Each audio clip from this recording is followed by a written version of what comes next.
ఆంధ్రప్రదేశ్లోని బద్వేల్ నియోజకవర్గ రాజకీయాలు ప్రస్తుతం అత్యంత ఆసక్తికరంగా మారాయి.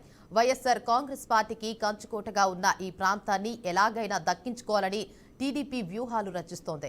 ఇక ఈ క్రమంలో ప్రస్తుత ఇన్ఛార్జ్ రితీష్ రెడ్డిని పక్కన పెట్టి కొత్త నాయకత్వానికి బాధ్యతలు అప్పగించే యోచనలో అధిష్టానం ఉన్నట్లు తెలుస్తోంది.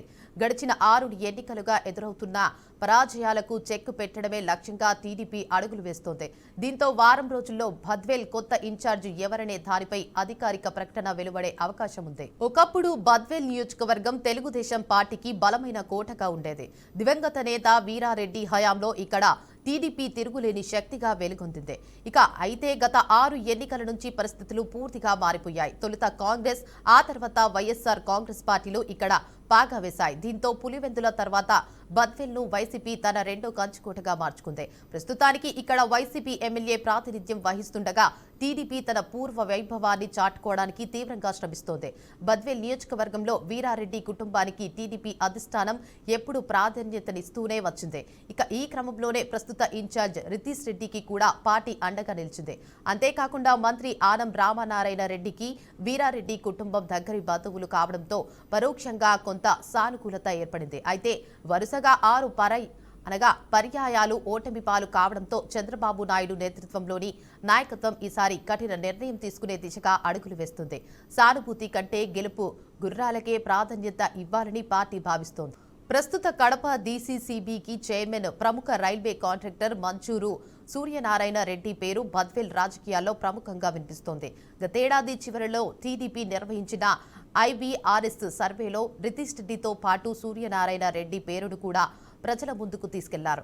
ఈ సర్వేలో సూర్యనారాయణ రెడ్డి వైపు మెగ్గు కనిపించడంతో అధిష్టానం ఆయనకే ఇన్ఛార్జి బాధ్యతలు అప్పగించేందుకు దాదాపు మొగ్గు చూపినట్లు తెలుస్తోంది. ఇప్పటికే ఆయన పేరు ఖరారైందని పార్టీ శ్రేణులు చర్చించుకుంటున్నాయి.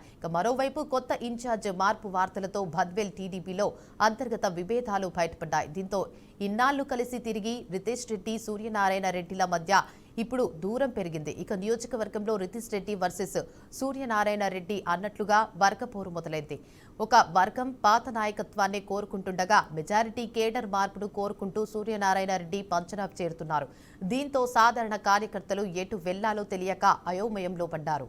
మరోవైపు అధిష్టానం దృష్టిలో పడేందుకు ఇద్దరు నేతలు నియోజకవర్గంలో భారీగా కార్యక్రమాలు నిర్వహిస్తున్నారు. యువతను ఆకట్టుకోవడానికి క్రికెట్ టోర్నమెంట్లు, గ్రామాల్లో ఎడ్లబండి పోటీలు వంటివి ఏర్పాట్లు చేస్తున్నారు. అయితే ఇటీవల అమరావతిలో నారా లోకేష్ నిర్వహించిన ఆత్మీయ విందుకు బద్వేల్ నుంచి ఎవరిని ఆహ్వానించకపోవడం రాజకీయ వర్గాల్లో చర్చనీయాంశమైంది. ఇది మార్పునకు సంకేతమా లేక వ్యూహాత్మక మౌనమా అన్నది వేచి చూడాలి.